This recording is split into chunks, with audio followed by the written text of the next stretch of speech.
জসিম ভাই আপনি নাই জন্য আমি চালাইলাম একটু হ্যাঁ نحمده ونستعينه ونستغفره ونعوذ بالله من شرور أنفسنا ومن سيئات أعمالنا من يهد الله فلا مضل له ومن يضلله فلا هادي له ونشهد أن لا إله إلا الله وحده لا شريك له وأشهد أن سيدنا وحبيبنا ومولانا محمدا عبده ورسوله الذي أرسله بالحق بشيرا ونذيرا وداعيا إلى الله بإذنه وسراجا منيرا فقد قال الله تعالى في كلامه المجيد وفرقانه الحميد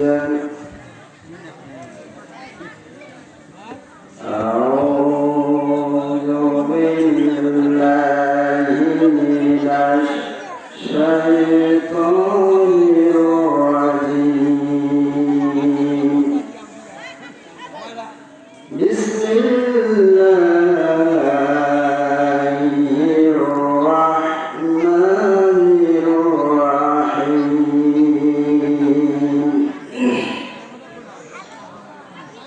إن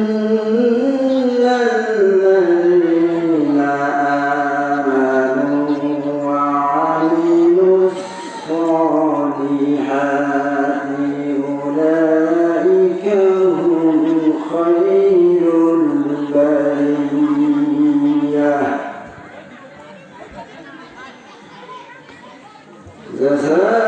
جزاؤهم عند ربهم جنات عدن تجري من تحتها الأنهار خالدين فيها أبدا رضي الله عنهم ورضوا عنه ذلك لمن خشي ربه حدثنا شداد بن عوف رضي الله تعالى عنه عن النبي صلى الله عليه وسلم قال رسول الله صلى الله عليه وسلم الكيس من دان نفسه أمن أجل بعد الموت والعزيز من أتبع نفسه هواها فتمني على الله رواه الترمذي وقال تعالى في شأن رسول الله صلى الله عليه وسلم إن الله وملائكته يصلون على النبي يا أيها الذين آمنوا صلوا عليه وسلموا تسليما شرع الجواب لما قد شكرنا اللهم صل على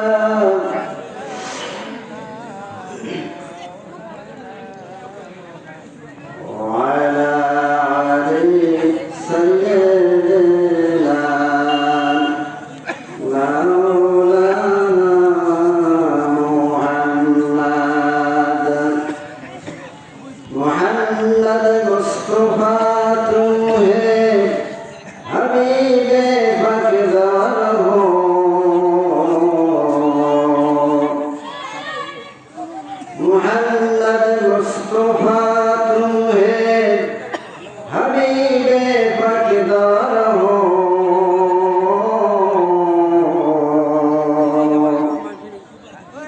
शफीए अशिए मुश्किल कुशाए रुज़ना हश्र हो बलगल उला बिकमालिही कशफत तुजा बिजमालिही हसनत जमीअ खिसालिही सल्लू अलैहि व आलिही अल्लाहुम्मा सल्लि अला मौलाना मुहम्मद व अला आलि सय्यिदिना मौलाना मुहम्मद।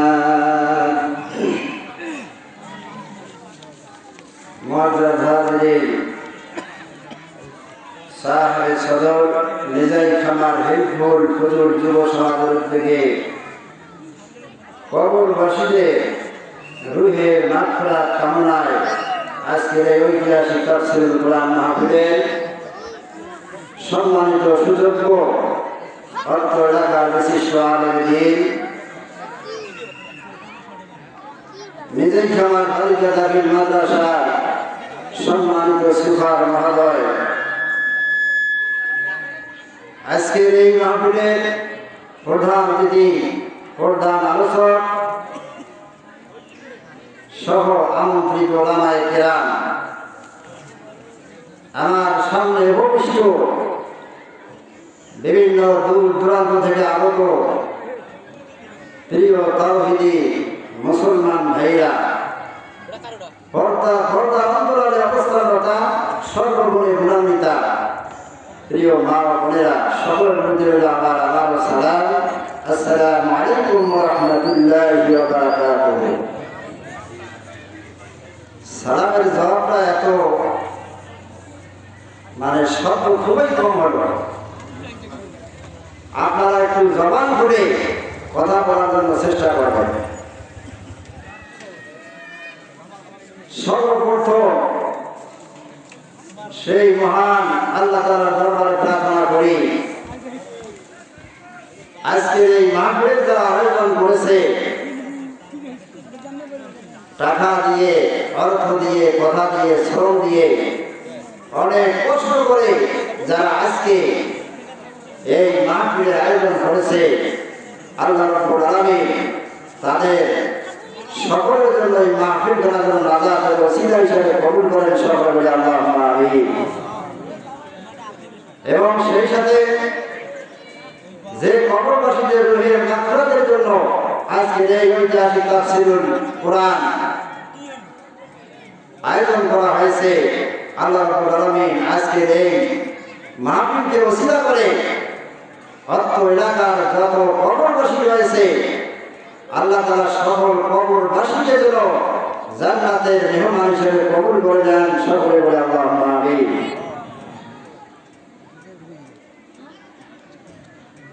প্রিয় উপস্থিতি, আমি আপনাদের সামনে পবিত্র কোরআনুল কারীমের সূরা বাইয়িনার সর্বশেষ দুইটা আয়াত কারিমা পাঠ করেছি এবং বিশ্বনবীর অসংখ্য হাদিস থেকে একটি ছোট্ট হাদিস পাঠ করেছি। এখান থেকে সংক্ষেপে কিছু কথা বলার জন্য চেষ্টা করব। আল্লাহ তাআলা যেন সেই তৌফিক দান করেন। সকলে বলে আল্লাহুম্মা আমিন। সর্বপ্রথম আমি যে কথাটা বলতে চাই, আমরা যখন এই পৃথিবীর মধ্যে ছিলাম না, আমরা যখন আলোকে আবহাওয়ার মধ্যে ছিলাম, রূহের জগতের মধ্যে যখন ছিলাম, তখন আপনাকে আমাকে কিন্তু এই দুনিয়ার কোনো মানুষ চিনত না। কথা বলুন ঠিক কিনা? আপনার নাম জানা ছিল না, কার নাম কি হবে, কে জজ হবে, কে ব্যারিস্টার হবে, কে সাধারণ মানুষ হবে, এই ধরনের কোনো পরিস্থিতি কিন্তু আমাদের ছিল না। পরিস্থিতিটা হলো কখন? আল্লাহ রাব্বুল আলামিন যখন মায়ের গর্ভের মাধ্যমে আপনাকে আমাকে এই দুনিয়ার মুখ যখন দেখালেন, তিন দিন করে যখন আমরা ছোট থেকে আস্তে আস্তে বড় হয়ে গেলাম, তখনই কিন্তু আল্লাহ রাব্বুল আলামিন আপনার আমার পরিচয় প্রকাশ করে দিলেন। কার নাম কি হবে, আমাদের আপনার আমার পরিস্থিতি আমরা পেয়ে গেলাম। আমার বন্ধুগণ, সরাসরি আলোচনা নিয়ে যাচ্ছি। আল্লাহ রাব্বুল আলামিন আপনার আমার সেই জন্মের পূর্বের কথা সূরা তাহরিমের মধ্যে আলোচনা করতে গিয়ে বলেছেন, হাল আতা আলাল ইনসানি হিনুম মিনাদ দাহরি লাম ইয়াকুন শাইআন মাযকুরা। আল্লাহ তাআলা বলেছেন, মানুষ কি চিন্তা করে না, মানুষের জীবনের এমন এক সময় অতিবাহিত হয়েছে, রুহের জগতের মধ্যে যখন আমরা ছিলাম, আপনার আমার কোনো পরিচয় ছিল না দুনিয়ার মধ্যে, আপনাকে আমাকে কেউ চিনত না, আপনার আমার নাম ধরে কেউ ডাকত না, এমন একটা সময় অতিবাহিত আমরা করেছি। আল্লাহ রাব্বুল আলামিন এই সময়টাকে অতিবাহিত অতিক্রম করার পরে ইন্না খালাকনাল ইনসানা মিন নুতফাতিন আমশাজিন নাবতালিহি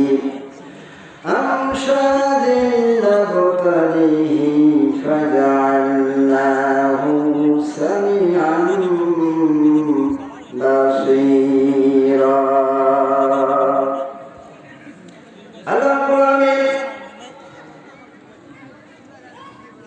তারপরে বললেন, ইন্না খালাকনাল ইনসান, নিশ্চয় আমি মানুষকে সৃষ্টি করলাম এক ফোঁটা নিক্ষিপ্ত পানির মাধ্যমে। যে এক ফোঁটা নিক্ষিপ্ত পানি মায়ের ওভাবের মধ্যে নিক্ষিপ্ত হওয়ার পরে সেই মায়ের গর্ভের মধ্যে আমি একটি সন্তানকে তিল তিল করে আমি রক্ত মাংস দিয়ে গঠন করলাম। ফাজআলনাহু সামিআন বাসীরা। এরপরে যখন একটা সন্তান যখন মায়ের গর্ভে যখন 6টি মাস অতিক্রম করে, ঠিক সেই 6 মাসের পর আমি আল্লাহ রাব্বুল আলামিন সর্বপ্রথম এই সন্তানকে কান দিয়ে শোনার এবং চোখ দিয়ে দেখার তৌফিক দান করলাম। বলুন সুবহানাল্লাহ। 6 মাস যখন একটা সন্তান মায়ের গর্ভে থাকে, 6 মাস হওয়ার সঙ্গে সঙ্গে তার আল্লাহ তাআলা সর্বপ্রথম কান দিয়ে শোনার মতো তৌফিক দেন এবং তারপরে চোখ দিয়ে দেখার মতো তৌফিক দেন। এই জন্য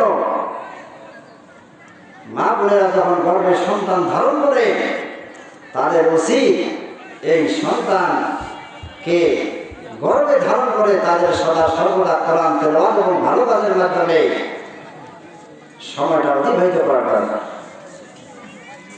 কেন দরকার? বড় পীর হযরত আব্দুল কাদের জিলানী রাহমাতুল্লাহ আলাইহি তার জীবনী পড়তে গিয়ে সেখানে দেখেছি হযরত আব্দুল কাদের জিলানী রাদিয়াল্লাহু রাহমাতুল্লাহ আলাইহি যখন তার মা তাকে নিয়ে যখন মাদ্রাসার মধ্যে ভর্তি হওয়ার জন্য নিয়ে গিয়েছিলেন, নিয়ে যাওয়ার পরে সেই হুজুর যখন তাকে বলেছিল, দাদা তুমি বলো তো দেখি আলিফ লাম মিম। সেই হুজুর যখন আলিফ লাম মিম যখন বলল, বলার সঙ্গে সঙ্গে ওই সন্তানরা শুরু থেকে কোরআন কারিমের 18 পারা পর্যন্ত মুখস্থ করে দিল। বলুন সুবহানাল্লাহ। ওই হুজুর জিজ্ঞাসা করলেন, হযরত আব্দুল কাদের জিলানীর মাকে জিজ্ঞাসা করলেন, আপনার এই সন্তান কি ইতিপূর্বে কোথাও লেখাপড়া করেছিল নাকি? তখন মা বলল যে না, এই সন্তানের কোথাও লেখাপড়া করে নাই, তবে আমি একজন হাফেজা মহিলা, আমার গর্ভে যখন আমার আব্দুল কাদের জিলানী যখন আমার গর্ভে ছিল, আমার আব্দুল কাদের জিলানী গর্ভে ধারণ করে আমি সদা সর্বদা মহাগ্রন্থ আল কোরআন কারীম তেলাওয়াত করেছিলাম।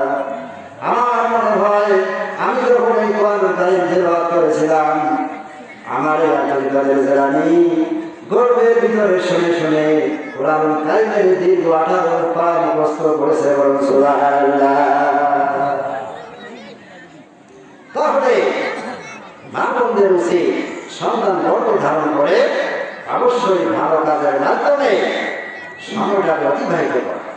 আর যদি পেটের মধ্যে সন্তান নিয়ে নানান ধরনের খারাপ কাজ, মোবাইল দিয়ে গান শোনা, মোবাইল দিয়ে অশ্লীল ছায়াছবি বেহায়াপনা এগুলো দেখা, খারাপ কাজ করা, ওই সন্তান এই খারাপ কাজগুলো পেটে থেকেই তার কি প্রভাব পড়ে। এই জন্য মা বোনদেরকে বলবো আমাদেরকে এই সময়টা সজাগ থাকতে হবে। আমার বন্ধুবান্ধব কথাটা বলতেছিলাম, আল্লাহ রাব্বুল আলামিন আপনাকে আমাকে মায়ের গর্ভ থেকে নিয়ে আমাদেরকে শ্রবণ শক্তি, দৃষ্টি শক্তি দিয়ে দুনিয়ার মধ্যে প্রেরণ করলেন। প্রেরণ করার পরে আল্লাহ রাব্বুল আলামিন আপনার আমার জন্য দুনিয়ার মধ্যে দুইটি পথ স্পষ্ট করে দিলেন। যখন মানুষ মায়ের গর্ভ থেকে দুনিয়ার বুকে আসার পরে যখন তিল তিল করে যখন বড় হয়ে যায় না, যখন মানুষ বোঝে ভালো মন্দ, যখন বুঝতে পারে যে কোনটা ভালো কোনটা মন্দ, ঠিক এই সময় যখন মানুষটা আসে আল্লাহ রাব্বুল আলামিন তার জন্য দুইটি পথ স্পষ্ট করে দেন। সেই দুইটি পথ হলো ইন্না হাদাইনাহুস সাবিলা ইম্মা শাকিরান ওয়া ইম্মা কাফুরা। আল্লাহ তাআলা বলেন এইভাবে মানুষকে দুনিয়ার মধ্যে সৃষ্টি করার পরে তাদেরকে শ্রবণ শক্তি, দৃষ্টি শক্তি এবং অন্তরের পরম শক্তি ভালো মন্দ বোঝার জন্য দেয়। দেওয়ার পরে এই মানুষের জন্য দুইটি পথ উন্মুক্ত করে দেয়। একটি পথ হলো আমি আল্লাহর পথ, আর একটি পথ হলো শয়তানের পথ। দুইটি পথ স্পষ্ট করে দেন। আল্লাহ বলেন যে ইন্না হাদাইনাহুস সাবিলা ইম্মা শাকিরান ওয়া ইম্মা কাফুরা, আমি তোমাদের জন্য দুইটি পথ দিলাম। একটা আমি আল্লাহর পথ, হয় তোমরা আমি আল্লাহর পথে নিজের জীবনকে পরিচালিত করো, আর না হলে আমার কৃতজ্ঞতা স্বীকার না করে অন্যায়ের পথে, শয়তানের পথে নিজের জীবনকে পরিচালিত করো। আমার কোনো যায় আসে যায় না। তবে মনে রাখবা, তোমাকে যে শ্রবণ শক্তি, দৃষ্টি শক্তিকে পৃথিবীর বুকে প্রেরণ করেছি, প্রত্যেকটি অঙ্গ প্রত্যঙ্গ দিয়ে তোমার দেহটা কোন অঙ্গ প্রত্যঙ্গ কোথায় সেট আপ করলে সুন্দর দেখা যাবে, এত সুন্দর করে তোমাকে তৈরি করে তোমাকে যে আমি দুনিয়ার বুকে প্রেরণ করলাম, এই নিয়ামতের কথা তুমি কখনো ভুলে যেও না। এই নিয়ামত সম্পর্কে তোমাকে আমি জিজ্ঞাসা করবো। আল্লাহ তাআলা অন্য জায়গায় বলেছেন সূরা মুলকের মধ্যে, হুয়াল্লাযী আনশাকুম ওয়া জাআলা লাকুমুস সামআ ওয়াল আবসারা ওয়াল আফঈদাতা কালীলাম মা তাশকুরুন।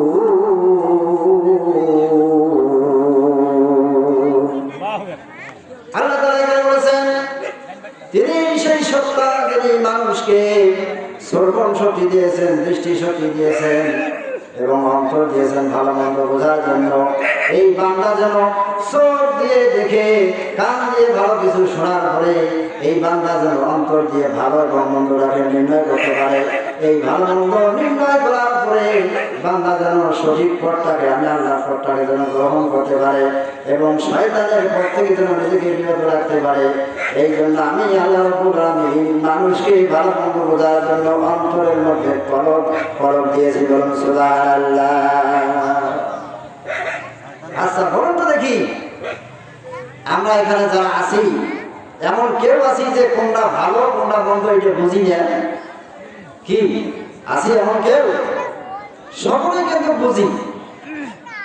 যেমন মনে করেন যদি বলা হয় যে নামাজ পড়াটা ভালো কাজ না খারাপ কাজ, এই অন্তর কি বলে? কি বলে? আচ্ছা ভালো কাজ এটা আমরা বুঝি, মন বলে যে এটা ভালো কাজ, কিন্তু বোঝার পরেও যদি এই ভালো কাজটা কেউ না করে, তাহলে এই অন্তরের সে কি করলো? অপব্যবহার করলো। অপব্যবহার করলো না? এইভাবে যখন প্রত্যেকটি ভালো এবং মন্দ কাজ মানুষ চোখ দিয়ে দেখার পরে, কান দিয়ে শোনার পরে, অন্তর দিয়ে ভালো মন্দ নির্ণয় করার পরে যখন মানুষ ভালোটাকে গ্রহণ না করে, যদি খারাপটাকে গ্রহণ করে, যদি নিজের জীবনকে যদি ফিরিয়ে দেয়, আল্লাহ রাব্বুল আলামিন বলেছেন ইন্নাস সামআ ওয়াল বাসারা ওয়াল ফুআদা কুল্লুন উলাইকা কানা আনহু মাসউলা। আল্লাহ তাআলা বলেছেন এই শ্রবণ শক্তি, চোখ, কান, অন্তর এবং এই দেহের মধ্যে যত অঙ্গ প্রত্যঙ্গ রয়েছে, যত অঙ্গ প্রত্যঙ্গ রয়েছে, এই অঙ্গ প্রত্যঙ্গ যদি সঠিক ব্যবহার মানুষ না করে, আল্লাহ তাআলা বলেছেন কিয়ামতের দিন, কিয়ামত সংঘটিত হওয়ার পরে যখন বিচার ফয়সালা করার জন্য যখন হাসরের ময়দানে মানুষকে যখন একত্রিত করব, মানুষের বিচার ফয়সালা করার জন্য যখন একত্রিত করব, এই অঙ্গ প্রত্যঙ্গ সঠিক ব্যবহার না করার কারণে আল্লাহ রাব্বুল আলামিন বলেছেন ইন্নাস সামআ, নিশ্চয় আমি শ্রবণ শক্তি তথা কানকে, ওয়াল বাসারা এবং দৃষ্টি শক্তি তথা চোখকে, ওয়াল ফুআদা এবং অন্তরকে, এই তিনটি বিষয় সহ শরীরের যত অঙ্গ প্রত্যঙ্গ রয়েছে প্রত্যেকটি অঙ্গ প্রত্যঙ্গকে তার কার্যকলাপ সম্পর্কে জিজ্ঞাসা করব। প্রত্যেকটি অঙ্গ প্রত্যঙ্গকে জিজ্ঞাসা করবে। এই কানকে বলবে ইন্নাস সামআ কান, এই কান তুমি যে বান্দার সাথে সংশ্লিষ্ট ছিলে, বলো তো দেখি এই কান দিয়ে সারা জীবন ভালো কিছু শুনেছো, কোরআনের তেলাওয়াত শুনেছো না গান শুনে শুনে নিজের জীবনকে বরবাদ করে ফেলেছো? আজকে কান তুমি বলে দাও। চোখকে জিজ্ঞাসা করা হবে তুমি যে বান্দার সাথে সংশ্লিষ্ট ছিলে, সারা জীবন এই চোখ দিয়ে অশ্লীল বেহায়া না খারাপ কিছু দেখেছো নাকি ভালো কিছু দেখেছো? চোখ তুমি বলে দাও। এইভাবে অন্তরকেও জিজ্ঞাসা করা হবে যে অন্তর বলো দেখি তোমাকে যে ভালো মন্দ বোঝার জন্য মানুষের দেহের সাথে অ্যাডজাস্ট করে দিয়েছিলাম, আজকে বলো দেখি এই অন্তর দিয়ে জীবনে ভালো ভালো পরিকল্পনা করেছো নাকি খারাপ খারাপ পরিকল্পনা করে নিজের জীবনকে ধ্বংস করে দিয়েছ? কি জবাব দিব? কি জবাব দিব সেই সময়? শুধু এটাই নয়, যখন বান্দা মহান আল্লাহ রাব্বুল আলামিনের কাছে যখন অস্বীকার যাবে, দুনিয়ার মধ্যে নানান ধরনের খারাপ কাজ সংগঠিত করার পরে যখন বান্দা আল্লাহর কাছে যখন অস্বীকার যাবে, এই জীবনে জিনা করেছে তওবা করে নাই, সুদের টাকা খেয়েছে তওবা করে নাই, ঘুষের টাকা খেয়েছে তওবা করে নাই, ব্যভিচার করেছে তওবা করে নাই, মানুষের প্রতি অন্যায় বিচার করেছে তওবা করে নাই, এইভাবে জীবনে অসংখ্য খারাপ কাজ সংগঠিত করার পরে যখন তওবা না করে দিনে তওবায় যখন ওই লোকটা দুনিয়ার বুক থেকে চলে যায়, সেই কিয়ামতের দিন যখন আল্লাহ জিজ্ঞাসা করবেন বান্দা বলো দেখি তোমাকে এত নিয়ামত দিয়ে তোমাকে সৃষ্টি করে দুনিয়ার মধ্যে প্রেরণ করেছিলাম, বান্দা বলো তো দেখি তুমি কেন আমার পথে নিজের জীবনকে অতিবাহিত না করে তুমি কেন শয়তানের পথে নিজের জীবন অতিবাহিত করেছিলে? কেন করেছিলে? তখন বান্দা বলবে যে রব্বুল আলামিন তোমার ফেরেশতা এগুলো মিথ্যা লেগেছে, তোমার ফেরেশতা এগুলো সত্য লেখে নাই, এগুলো আমি জীবনে করি নাই। অথচ আল্লাহ রাব্বুল আলামিন সূরা ইনফিতারের মধ্যে বলেছেন কিরামান কাতিবিনা ইয়ালামুনা মা তাফআলুন।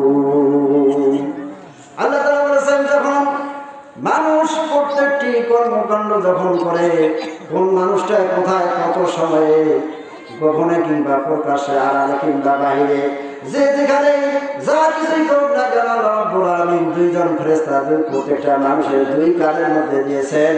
প্রত্যেকটি মুহূর্তের মধ্যে বান্দা যে কাজগুলো করে আল্লাহ রাব্বুল আলামিনের সেই সম্মানিত ফেরেশতা দুইজন মানুষের যাবতীয় আমলনামাগুলো রেকর্ড করতেছে। সিসি ক্যামেরা আমরা জানি, সিসি ক্যামেরা যদি সেটআপ দিয়ে দূরে থাকা হয়, একটা রুমের মধ্যে বসে কে কোথায় যেখানে সিসি ক্যামেরাগুলো সেটআপ আছে কোথায় কি করতেছে, একটা রুমের মধ্যে বসে থেকে যিনি কন্ট্রোলের দায়িত্ব কন্ট্রোলিং যিনি করেন উনি রিমোট দিয়ে কিন্তু ওখানে স্ক্রিনের মধ্যে সব কিছু দেখতে পায় না? কি পায় কি পায় না? গভীর মনোযোগ দিয়ে শুনেন। আল্লাহ রাব্বুল আলামিন যে মানুষকে যে জ্ঞান দেওয়ার মাধ্যমে যে মানুষ আজকে সিসি ক্যামেরা তৈরি করলো, অডিও ভিডিও রেকর্ড তৈরি করলো, বলুন তো দেখি সেই আল্লাহর বান্দার যাবতীয় কার্যকলাপ ফেরেশতার মাধ্যমে ভিডিও অডিও করা কি তার জন্য সহজ না কঠিন? এগুলোকে আমাদের বিশ্বাস হয়? বিশ্বাসে যদি হয়, আর ইসলাম ধর্মের পরিচয় দিয়ে, মুসলমান পরিচয় দিয়ে মসজিদের মধ্যে 5 ওয়াক্ত নামাজে কাতারগুলো ক্ষুণ্ণ হয় না, কথা বলো ঠিক কিনা? তাহলে বোঝা যায় এগুলো আমরা হলাম কি নামধারী মুসলমান। বিশ্বাস করে কিন্তু কাজে নেয়। আমার বন্ধুগণ, যখন এইভাবে আল্লাহ বান্দার যাবতীয় কর্মকাণ্ড যখন ফেরেশতার মাধ্যমে সংরক্ষণ করে, যখন হাসরের ময়দানে যখন অডিও ভিডিওগুলো প্রকাশ করে দেবে, তখন বান্দা জীবনে কোথায় কি করেছে, কোথায় গান শুনেছে, কোথায় জেনা করেছে, কোথায় ব্যভিচার করেছে, কোথায় কি অন্যায় কাজ সংঘটিত করেছে, প্রত্যেকটি মুহূর্তের চিত্র সেই অডিও ভিডিওর মধ্যে দেখা যাবে। বান্দাকে যখন বলা হবে, বান্দা তুমি কেন এই খারাপ কাজগুলো করেছো, আজকে জবাব দাও, বান্দা অস্বীকার যাবে, তোমার ফেরেশতাই বলো মিথ্যা রেখেছে। ভাই মুখ দিয়ে তখন মিথ্যা কথা বলে যে মুখ দিয়ে মিথ্যা কথা বলবে বান্দা যে আল্লাহ আমি জীবনে তো এই খারাপ কাজগুলো করি নাই, তোমার ফেরেশতাই বলো কেন রেখেছে? আল্লাহ রাব্বুল আলামিন তখন সঙ্গে সঙ্গে প্রত্যেকটি মানুষের যারা এইভাবে মিথ্যা বলবে তাদের মুখকে বন্ধ করে দেবেন। তখন এই মুখ দিয়ে মিথ্যা কথা বলার মতো আর কোনো ক্যাপাসিটি থাকবে না। মুখ দিয়ে যখন মিথ্যা কথা বলবে তখন মুখ বন্ধ করে দিবেন, তখন কথা বলবে হাত। সূরা ইয়াসিনের 65 নম্বর আয়াতের মধ্যে আল্লাহ তাআলা এই কথাটা বলেছেন, যখন মানুষের মিথ্যা কথা বলার কারণে যখন তার মুখ বন্ধ করে দিবে আল্লাহ রাব্বুল আলামিন, আল-ইয়াওমা নাখতিমু আলা আফওয়াহিহিম ওয়া তুকাল্লিমুনা আইদিহিম ওয়া তাশহাদু আরজুলুহুম বিমা কানু ইয়াকসিবুন।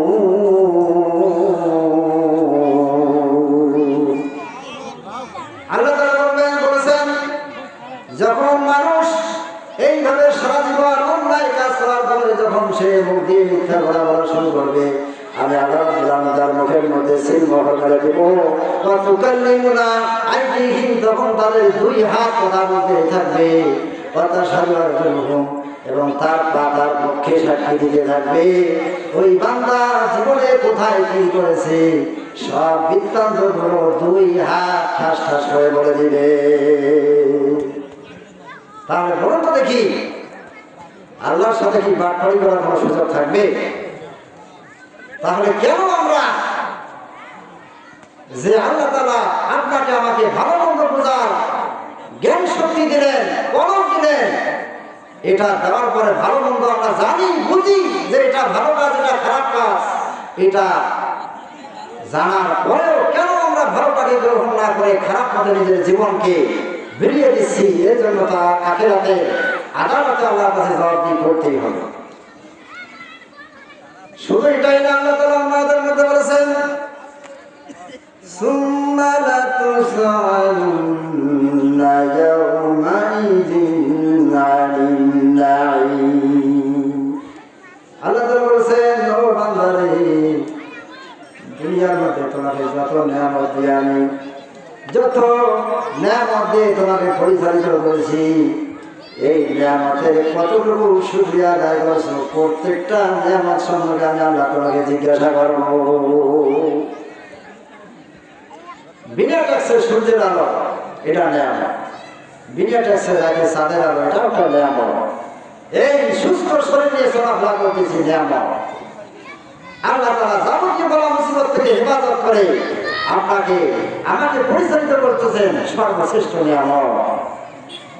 এই নিয়ামতগুলো আল্লাহ তাআলার অসংখ্য নিয়ামতগুলো বিনা ট্যাক্সে আমরা গ্রহণ করতেছি, আল্লাহকে এগুলো সম্পর্কে জিজ্ঞাসা করবে, সেই শুকরিয়াটুকু তো আমরা আদায় করা যায় না। যে কথাটা বলেছিলাম, এত কিছু দিয়ে সৃষ্টি করার রব্বুল আলামিন আপনাকে আমাকে দুনিয়ার মধ্যে প্রেরণ করার যেটা উদ্দেশ্য, সেটা হলো ইয়া আইয়ুহান নাসু উবুদু রাব্বাকুম ও ম্যানকাইন্ড ওরশিপ ইওর লর্ড। আল্লাহ তাআলা বলেছেন ইয়া আইয়ুহান নাস, হে লোক সকল, উবুদু তোমরা ইবাদত করো রাব্বাকুম, তোমার পূর্বে যিনি তোমাদেরকে সৃষ্টি করেছেন।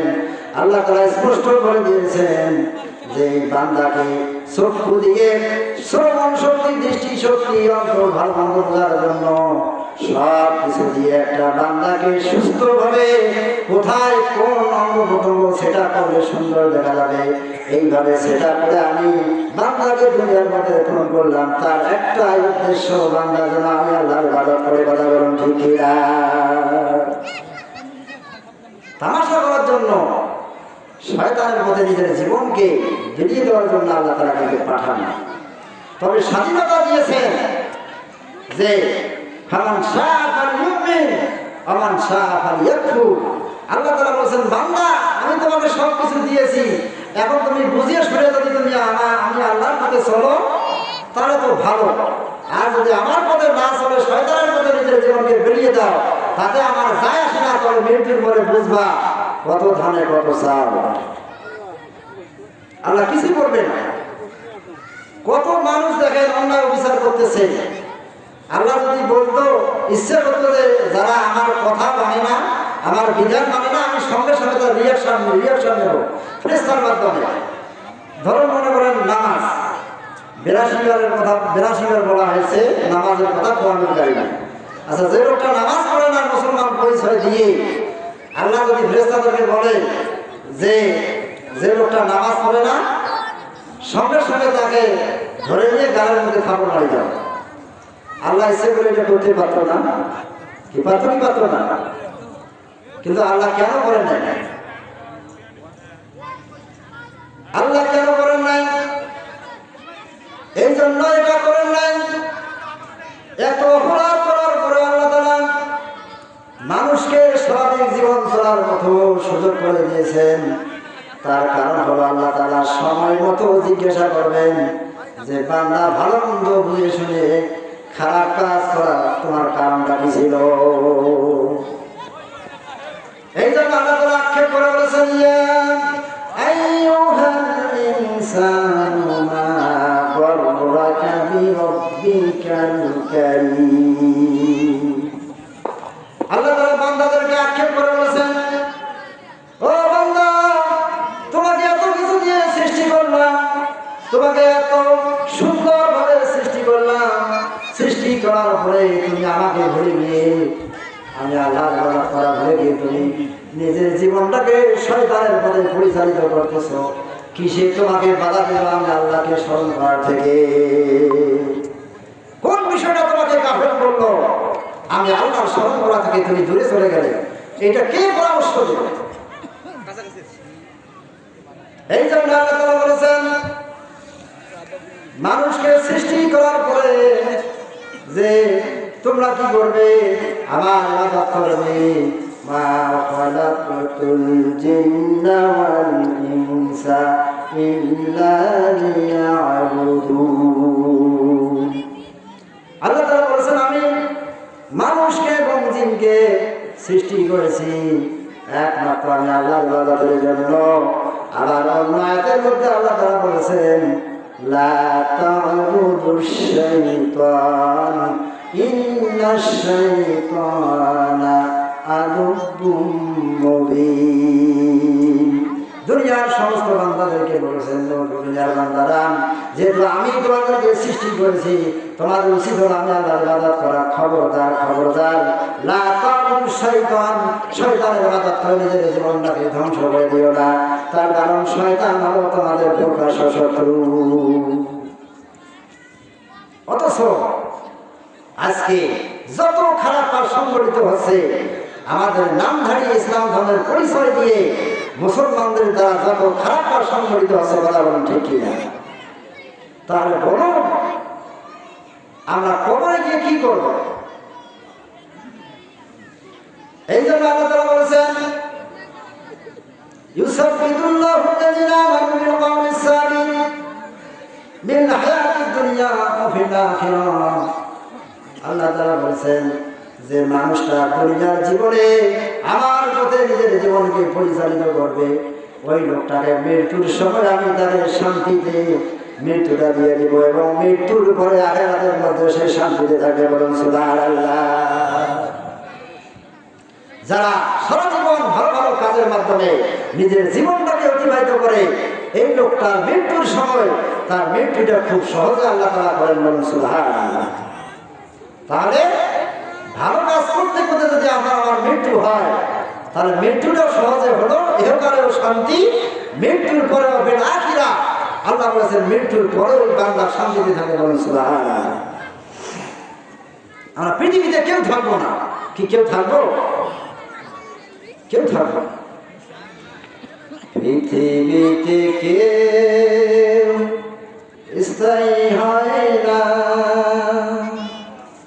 হোক না সে ফেরাউন কিংবা নমরুদ,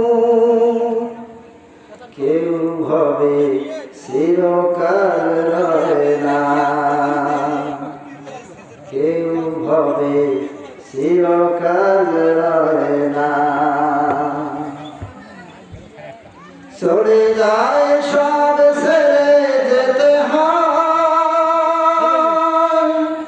মৃত্যু বলে না কোনো পরিচয়। চলে যায় সব ছেড়ে যেতে হয়, মৃত্যু বলে না কোনো পরিচয়।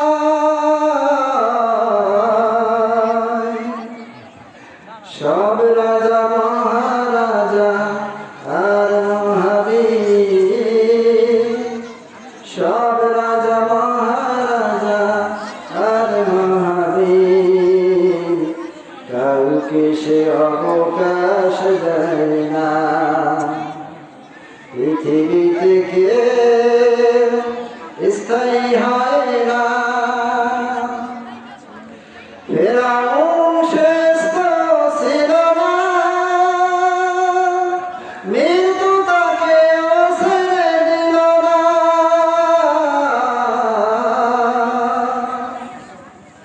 ফেরাউন শেষ তো ছিল না, মৃত্যু তাকেও ছেড়ে দিল না। পরে রয়েছে তার সব স্মৃতিচিহ্ন, পরে রয়েছে তারা সব স্মৃতিচিহ্ন। আজ তার কথা কেউ কয় না। পৃথিবীতে কেউ স্থায়ী হয় না, হোক না সে ফেরাউন কিংবা নমরুদ, কেউ ভাবে চিরকাল রয় না। লিল্লাহি তাকবীর। কথা বলুন, কি কেউ থাকতে পারবে?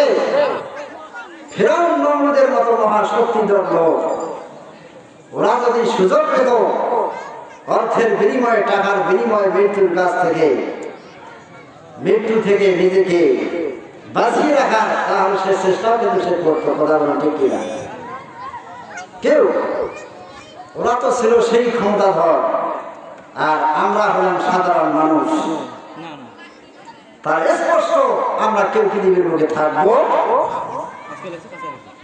পৃথিবীর বুকে যদি না থাকি, কি আমল নিয়ে কবরের মধ্যে যাব? আমলের পাল্লা যদি আপনার আমার যদি ভারী না হয়, তাহলে বলবে দেখি কবরের মধ্যে গিয়ে শাস্তিতে শান্তি হবে না, আযাব হবে।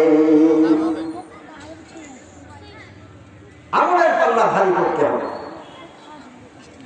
আর আমলের পাল্লা ভারী করতে গেলে আপনাকে যাবতীয় খারাপ কাজ থেকে হেফাজত করতে হবে। আপনি ঢালাওভাবে খারাপ কাজও করে যাবেন, আবার মাঝে মাঝে নামাজ বন্দেগী করবেন, তাহলে আপনার পাশাপাশি কাজ খারাপ হয়ে গেল। আপনি যদি একদিনে 2 ঘন্টা ভালো কাজ করেন, তার বাকি 10 ঘন্টা যদি খারাপ কাজে অতিবাহিত করেন, তাহলে ঘুরিয়ে আপনার হিসাব হলো কি নেক আমলের সাথে পাপের পাল্লাটা, পাপের কাজটা বেশি। আচ্ছা বলুন তো দেখি, আপনার আমার জীবনের সবচেয়ে মহামূল্যবান বিষয় কোনটি? বলেন, মহামূল্যবান বিষয়টা কি? কেউ বলতে পারতেছেন না।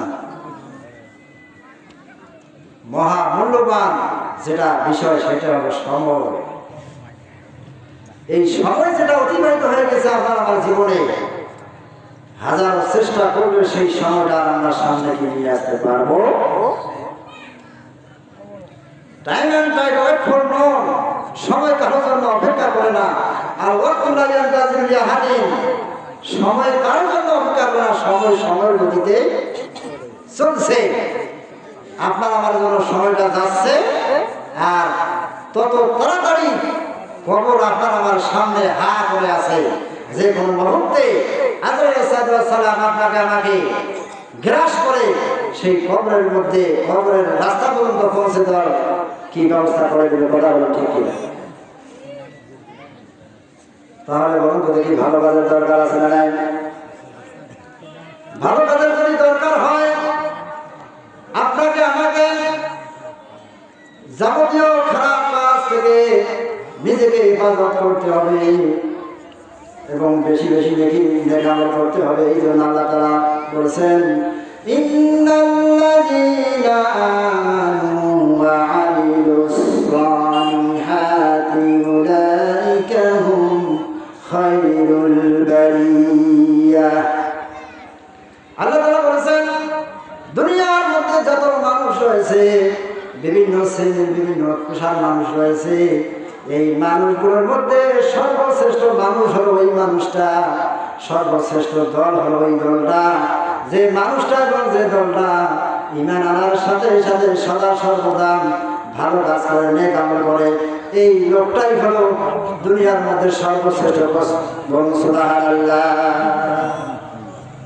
তাহলে যারা খারাপ কাজ করে তাকে আল্লাহ সর্বশ্রেষ্ঠ বলেন? বলবেন।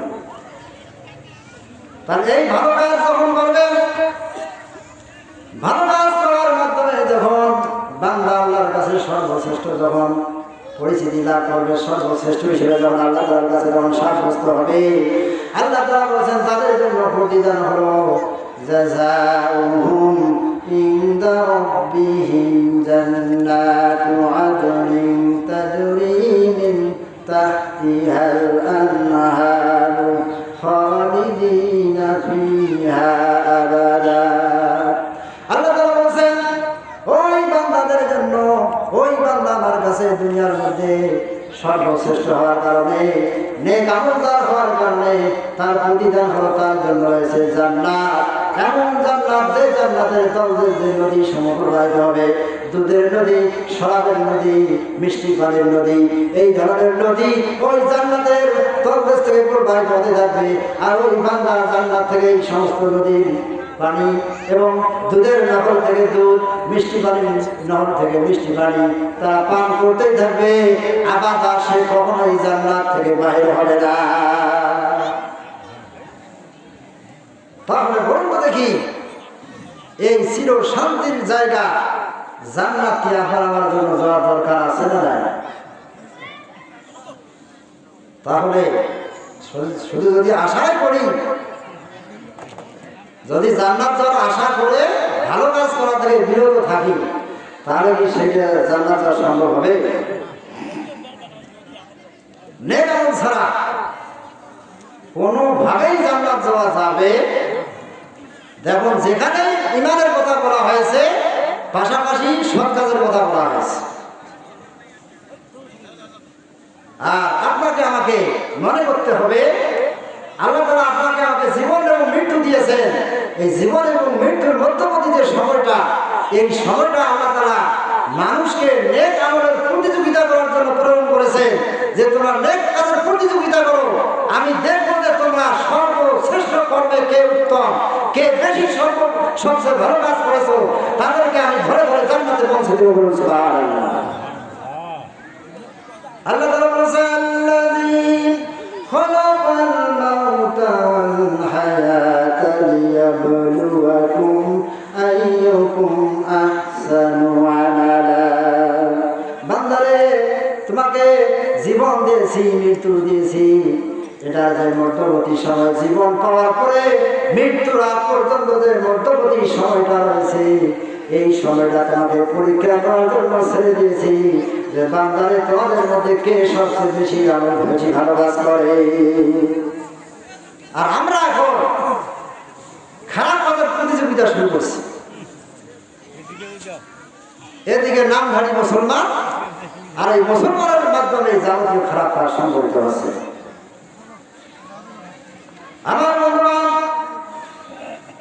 যে কবরবাসীর ভিড় না করার জন্য আজকে এই ঐতিহাসিক তাফসীরুল কোরআন মাহফিল, হাদিসের মধ্যে বর্ণনা এসেছে, কোরআনের মধ্যে বর্ণনা এসেছে, এই কবরের মধ্যে সর্বপ্রথম যখন মুনকার নাকি যখন সাজা করবেন, একটা মানুষ যদি জীবনে ভালো কাজ করে যদি নিজের জীবনকে বেরিয়ে যায়, কবরে রাখার পরে যখন ফেরেশতাদেরকে জিজ্ঞাসা করবে নাম্বা বুকা কমা দিনুকা মা নবিয়ুকা, তোমার ধর্ম কি, তোমার রব কে, তোমার নবী কে ছিল, যদি জীবনে ভালো কাজের মাধ্যমে নিজের জীবনকে অতিবাহিত করি তাহলে ওই প্রশ্নগুলো সহজ উত্তর দিতে পারবো। না হলে সারা জীবন খারাপ কাজ করে কবরের সওয়াল জবাব, কবরের এই প্রশ্নের উত্তর দেওয়া মোটেও সহজ হবে না। অথচ স্পষ্ট হাদিস, বেনামাজির জন্য কবরের মধ্যে 99টি সাপ তার জন্য প্রস্তুত করে রাখা হয়েছে। এই সাপের বিষয়ে বর্ণনা দিতে রাসূল সাল্লাল্লাহু আলাইহি ওয়াসাল্লাম বলেছেন, এই সাপের একটার বিষ এক রকম, এত বিষধর সাপ আল্লাহ রাসূল বলেছেন, এই সাপ যদি একটা নিঃশ্বাস পৃথিবীর মধ্যে ফেলাইত তাহলে গোটা পৃথিবী বিষাক্তে পরিণত হতো, গোটা পৃথিবীর মধ্যে কোনো শস্য ফসলার জন্মাতো না, এত বিষ, এত বিষাক্ত। তাহলে আমাদের এত ইমানের সমস্যা, আমরা বাহিরে অনেক কিছুই বলি।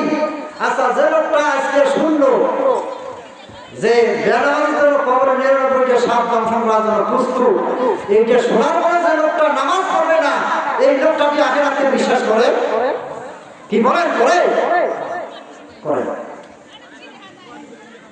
এই জন্য আল্লাহ তাআলা বলেছেন, যারা স্বাভাবিক জীবনযাপন করে কিন্তু আখিরাতের মধ্যে কবর থেকে শুরু করে কবর, পুলসিরাতের পুল, হাসরের ময়দান, এইভাবে মৃত্যু পরবর্তী জীবনের যে স্টেপগুলো রয়েছে, এই স্টেপগুলোকে যদি কেউ আন্তরিকতার সাথে বিশ্বাস না করে, একান্তভাবে বিশ্বাস না করে যদি নিজের জীবনকে পরিচালিত করে, তাহলে ওই লোকটার জীবনের কোনো আমল আল্লাহ তাআলার কাছে গ্রহণযোগ্য হবে না। ওয়াল্লাযীনা কাযযাবু বিআয়াতিনা ওয়া লিকাইল আখিরাতি হাবিতাত আমালুহুম।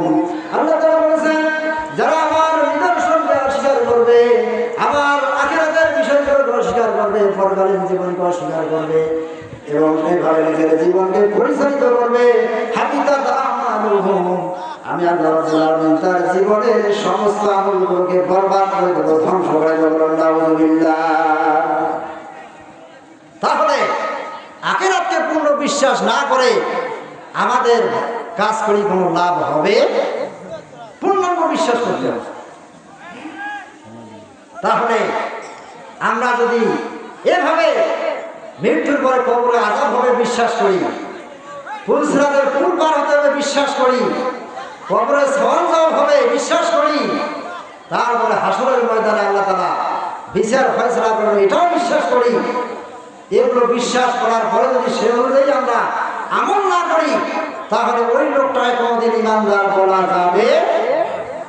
আর ইমানের সংজ্ঞায় হলো যে আল্লাহ তাআলা সেই মৌলিক বিষয়গুলোর উপর বিশ্বাস স্থাপন করতে হবে, করার পরে সেগুলো মুখ দিয়ে স্বীকার করতে হবে এবং সে অনুযায়ী নিজের জীবন জীবনে আমল করতে হবে, তাকেই বলা হয়েছে ঈমান।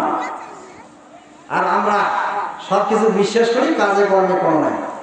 তার ওই লোকটা কি ঈমানদার হতে পারে? ঈমান এত সহজ মনে করলে হবে না। এই জন্য আল্লাহ তাআলা বলেছেন, আহাসিবান নাসু আইয়ুতরাকু আইয়াকুলু আমান্না ওয়া হুম লা ইফতানুন। আল্লাহ তাআলা বলেছেন, মানুষ কি মনে করে? সে বারবার বলবে আমি ঈমানদার, আমি ঈমানদার। এই বলে আমি ওই বান্দাকে ঈমানদার হিসেবে ছেড়ে দেব না। এই বান্দা যে ঈমানদার বান্দার বলতেছে, এই বান্দা কতটুকু ঈমান আনার পরে সেই ঈমান অনুযায়ী কতটুকু কাজ করেছে দুনিয়ার জীবনে, সেইটা পরীক্ষা না করা পর্যন্ত ওই বান্দাকে আমি ঈমানদার সার্টিফিকেট দেব না।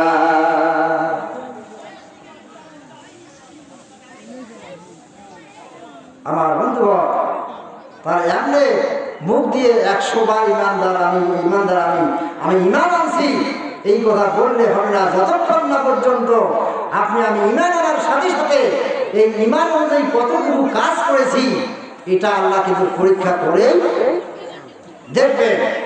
এই জন্য আমাদের উচিত হবে নিজেকে ঈমানদার শুধু দাবি করলেই হবে না, ঈমানদার দাবি করার সাথে সাথে জীবনে সেই ঈমান অনুযায়ী আমাদেরকে কি আমল করতে হবে এবং পরকালকে একনিষ্ঠভাবে বিশ্বাস করতে হবে। আল্লাহ তাআলা ঈমানদারদের অনেক গুণের মধ্যে অন্যতম একটি গুণের কথা বলেছেন যে ওয়াবিল আখিরাতি হুম ইউকিনুন। ঈমানদারদের অনেক কোয়ালিটির মধ্যে অন্যতম একটি কোয়ালিটি হলো ওই ঈমানদারকে আখিরাতকে পরিপূর্ণভাবে বিশ্বাস করতে হবে এবং সে অনুযায়ী আমল করতে হবে।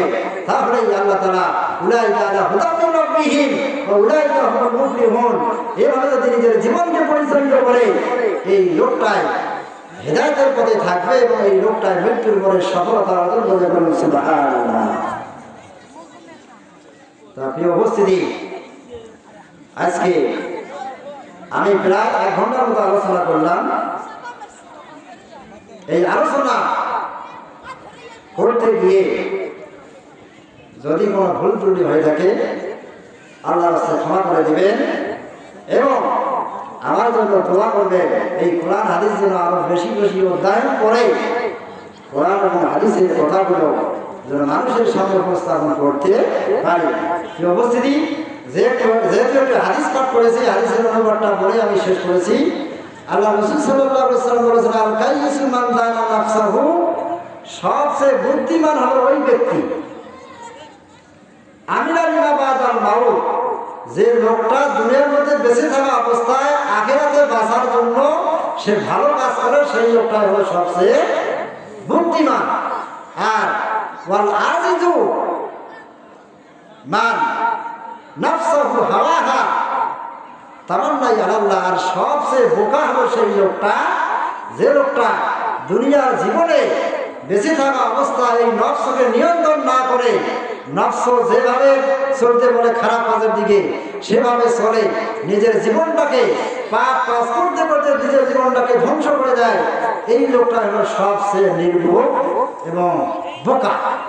আল্লাহ রাব্বুল আলামিন আমাদের সকলকে সবচেয়ে বুদ্ধিমান লোক হিসেবে দুনিয়ার মধ্যে বেঁচে থাকার তৌফিক দান করুন। সকলে বলি আল্লাহুম্মা আমিন ওয়া আমিন। তাওয়ানা আলহামদুলিল্লাহি রাব্বিল আলামিন। আসসালামু আলাইকুম ওয়া রাহমাতুল্লাহি ওয়া বারাকাতুহু।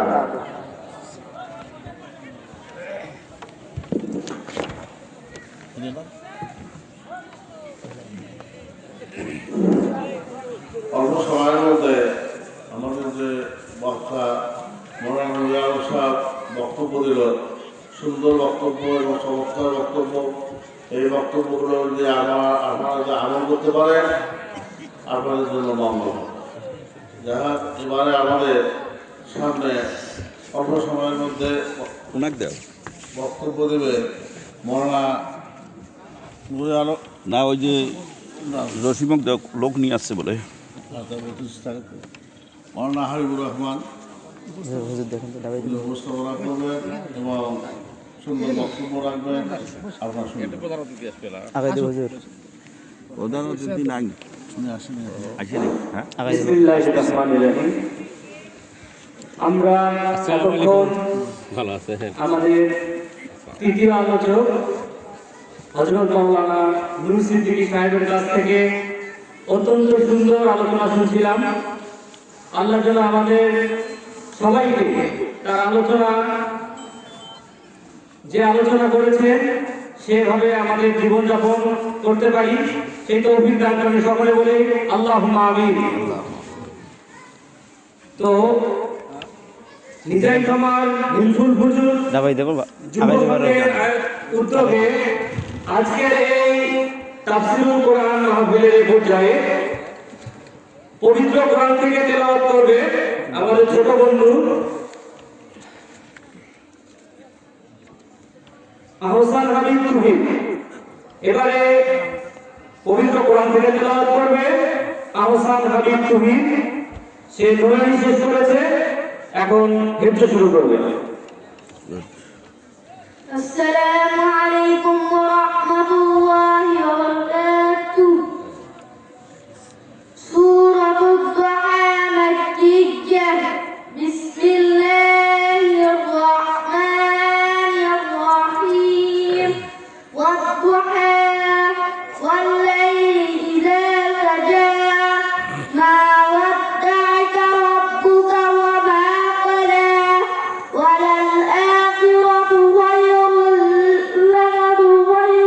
لك من الأولى ولسوف يعطيك ربك فترضى ألم يجدك يتيما فآوى ووجدك ضالا فهدى ووجدك عائلا فأغنى فأما اليتيم فلا تقهر وأما السائل فلا تنهر وأما بنعمة ربك فحدث. السلام عليكم ورحمة الله وبركاته. আলহামদুলিল্লাহ, অত্যন্ত সুরেলা কণ্ঠে আমরা এতক্ষণ কোরআন তেলাওয়াত শুনছিলাম। আল্লাহ আমাদের এই ছোট ভাইকে নেখায়াত দান করুন এবং সুন্দরভাবে হেফজ কমপ্লিট করে একজন হাফেজ হিসেবে কবুল করুন।